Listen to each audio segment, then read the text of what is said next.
மேட்டூர் அணை திறப்பு குறித்து செய்தியாளர் மோகன்ராஜ் அளித்த கூடுதல் தகவல்களை இப்போது பார்க்கலாம்.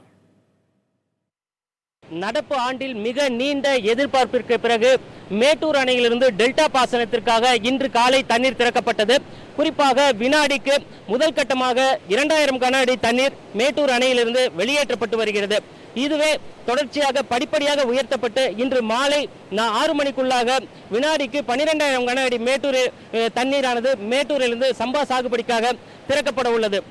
விவசாயிகள் ஏற்கனவே கடந்த 4 ஆண்டுகளாக குறிப்பிட்ட தேதியான ஜூன் மாதம் 12ஆம் தேதி மேட்டூர் அணையிலிருந்து பாசனத்திற்கு தண்ணீர் திறக்க முடியாத நிலையில் நடப்பு ஆண்டில் 5ஆம் ஆண்டாக குறுவை சாகுபடிக்கும் தண்ணீர் திறக்க முடியாத ஒரு சூழ்நிலையை தொடர்ந்து சம்பா சாகுபடிக்காக தண்ணீர் கிடைக்குமா என்று எதிர்பார்ப்பில் இருந்தனர்.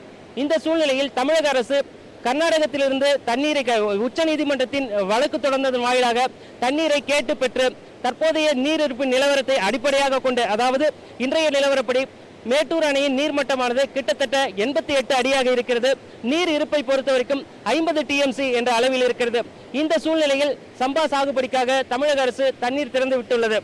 இந்த மேட்டூர் அணையிலிருந்து திறக்கப்பட்ட இந்த தண்ணீரானது முழுமையாக போதுமா, சாகுபடிக்கு ஏற்றதா என்பது குறித்த விவரங்களை நம்மோடு பகிர்ந்து கொள்வதற்காக தமிழ்நாடு விவசாய சங்க தலைவர், தமிழக விவசாயிகள் சங்க தலைவர் சுந்தரம், பொதுச் செயலாளர் சுந்தரம் நம்மளோட இருக்காரு. அவர்கிட்ட பேசுவோம். தற்பொழுது திறக்கப்பட்ட இந்த தண்ணீரானது முழுமையான சாகுபடிக்கு போதுமானதாக இருக்குமா? திறக்கப்பட்டிருக்கக்கூடிய தண்ணீர் முழுமையான சாகுபடிக்கு போதுமானதாக இல்லை. இருந்தாலும் இந்த தண்ணீர் சென்றடைந்த உடனே, சாகுபடி பரப்பை ஏற்படுத்திய உடனே அம்மா அவர்கள் முயற்சி எடுத்து தண்ணீரை பெற்றுக் கொடுப்பார்கள் என்ற ஒரு நம்பிக்கை இருந்து கொண்டிருக்கின்றது.